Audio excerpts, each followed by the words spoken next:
Bien, donc avant de conclure donc notre journée, de laisser la parole à Monsieur Kuhn, juste on avait voulu quand même avoir la perception de la salle, puisque notre journée est assez dense, et c'est vrai que c'est un peu le regret toujours dans ce type de journée, c'est l'interactivité avec les participants qui ont fait notamment l'effort de se déplacer. Donc un rapide sondage, on souhaitait voir justement comment vous perceviez à la fois les leviers, puisqu'on en a beaucoup parlé, les freins, on l'a aussi évoqué dans les différentes expériences, et également les moyens d'accompagnement. D'autant qu'on a conçu la journée comme une journée, on va dire, de sensibilisation et de lancement par rapport à d'autres actions qui pourront être menées, que ce soit par le CICTIAM, que ce soit par le CNFPT, que ce soit évidemment par les deux institutions ensemble. Alors, sur ce qui m'est revenu, et je crois que ça serait intéressant pour ceux qui soit n'ont pas pu rendre encore leur feuille, soit qui me l'ont rendu à l'instant et qui voudraient rajouter.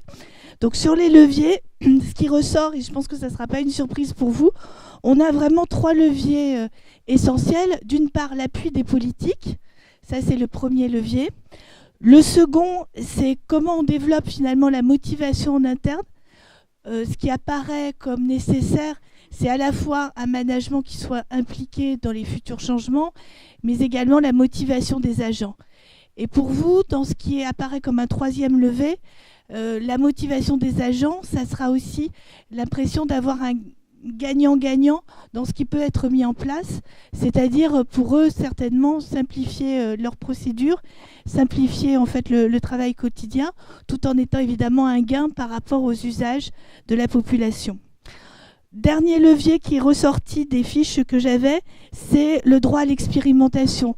Derrière, je peux imaginer qu'il y a aussi le droit à l'erreur, il y a le droit à l'échec, parce que c'est aussi dans l'esprit, et je crois que nos partenaires l'ont rappelé, dans l'esprit du numérique, en fait, de l'économie numérique. Alors, dans les freins, le premier qui est revenu assez fréquemment sur les fiches, ce sont les habitudes de travail et donc la résistance au changement, en disant que ça allait être difficile certainement à faire bouger. Le deuxième axe, c'est le manque de transversalité. Donc parmi les freins, c'est, et ça Magali Barnois l'avait dit ce matin, c'est qu'en fait, effectivement, nos organisations ont l'habitude de travailler beaucoup en silo, ou par métier, ou par politique publique, et que là, ça nécessite un effort en termes de transversalité, mais ça, aujourd'hui, c'est un frein. Et alors, le last but the least, ou le least but the last, c'est le budget. Qui effectivement est perçu comme un frein pour accompagner le changement. Alors sur l'accompagnement, on retrouvera d'ailleurs cet item, le budget, c'est ce qui ressort de vos fiches. Et puis, le développement des compétences avec l'accompagnement au changement. Donc, c'est majoritaire. Je crois que M. Meyer a notamment, je le cherche, a notamment insisté sur le fait qu'effectivement, le CNFPT se positionnait sur cet accompagnement au changement, le développement des compétences, sachant que le CICTIAM le fait aussi depuis plusieurs années, tel qu'il l'a montré. Enfin, deux derniers points que vous avez soulevés en termes d'accompagnement, c'est les nouveaux modes de management, puisque ça veut dire qu'on ne peut pas évidemment s'organiser ni piloter les équipes de la même façon qu'on le faisait, puisqu'on a des modes d'action qui sont différents. Et puis, dernier point, c'est le haut débit. Je crois que ça a été aussi souligné au travers des questions des internautes ou des difficultés justement qu'ils rencontraient. On a vu aussi, et ça je pense que c'est peut-être un message, on va dire, d'espoir, c'est qu'a priori, au fur et à mesure, on arrivera effectivement à développer le haut débit. Voilà, sur les fiches que j'avais, est-ce qu'il manque, est-ce que certains d'entre vous veulent rajouter, est-ce qu'il y a des points sur lesquels vous vouliez insister, peut-être avant de nous quitter? Non, ça reflète bien. Donc on va exploiter évidemment ce sondage, comme on exploitera aussi vos fiches d'évaluation, donc n'oubliez pas de les remplir, de manière à ce qu'encore une fois, c'est une première journée, elle est très dense, donc ça sera l'occasion de poursuivre en fait ce travail. Je laisse pour la conclusion et les derniers mots, Monsieur Kuhn. Bien, écoutez, ce qui vient d'être résumé par Florence est une forme de conclusion. Moi, pour ma part, je voudrais ne pas cacher ma satisfaction de voir que vous êtes encore nombreux, même si ça c'est un tout petit peu clairsemé. Ça prouve que, sans doute, Vous avez porté intérêt à toutes les interventions. Elles ont été diverses, elles ont été riches. Donc je ne vais pas faire une conclusion académique, je vais juste vous relater quelques mots, quelques expressions que j'ai glanées tout au long de la journée. D'abord dans les propos d'Aki Moural. Il a parlé de quelque chose qui m'intéresse moi énormément, c'est que l'État lâche prise. Et ça, c'est très important que l'État laisse les territoires prendre en main leur destinée en termes de développement et de création de l'écosystème numérique. Voilà. Aujourd'hui, ce n'est pas gagné, puisqu'en fait, on nous annonce tout le temps qu'il y a des réflexions en cours, il y a des ateliers qui se font, mais ces ateliers se font en dehors de nous. Donc, que l'État lâche prise est très important, et si vous pouvez porter ce message à votre tour, n'hésitez pas.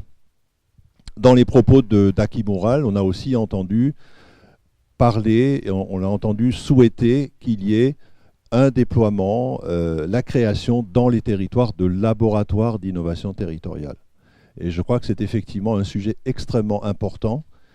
Vous avez vu EASY 06, la région a également des initiatives dans le domaine. Il y a un certain nombre d'initiatives qui sont en train de naître sur le Pays de Grâce, sur d'autres territoires. C'est très important de continuer de développer ces laboratoires pour que nous puissions, nous autres agents territoriaux, mais aussi les entreprises, aussi les citoyens, les usagers, nous retrouver pour travailler ensemble, concevoir ensemble le service public de demain. Donc des laboratoires d'innovation territoriale ouverts. J'ai entendu parler de politique publique numérique. C'est encore une série de mots dans la bouche d'Aki Moural. Je dirais qu'effectivement, ces politiques publiques numériques sont en train d'émerger, mais elles sont à peine émergentes. C'est-à-dire qu'on n'a pas encore de cohérence, on n'a pas encore de réflexion globale, on n'a pas encore de concept abouti de ce que peuvent être des politiques publiques numériques. On a encore beaucoup de réflexions en silo, beaucoup de réactions de travail qui est fait pro domo, c'est-à-dire je travaille dans mon département, je travaille dans mon intercommunalité, je travaille dans ma commune. Il faut absolument qu'on arrive à avoir des politiques transverses.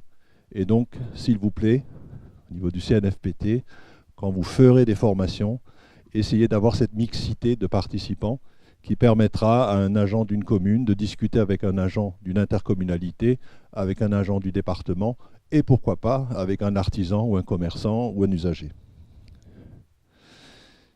Alors, il a été dit aussi, sans infra, rien ne se fera.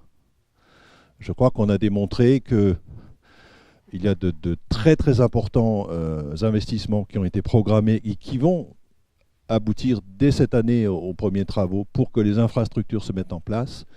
Mais de la même façon qu'on peut dire que sans infra, rien ne se fera, on peut aussi dire que sans services numériques et usages numériques développés et mis à disposition au fur et à mesure qu'on va allumer la fibre optique dans les territoires, eh bien on passe aussi à côté d'un levier de développement, d'un levier d'amélioration du service public. Voilà, pour finir, un vœu, qu'on se mette tous plus ou moins en mode start-up dans nos collectivités, parce que si nous nous mettons en mode start-up, eh bien, ça nous permettra effectivement de réinventer le service public numérique de demain. Merci de votre attention.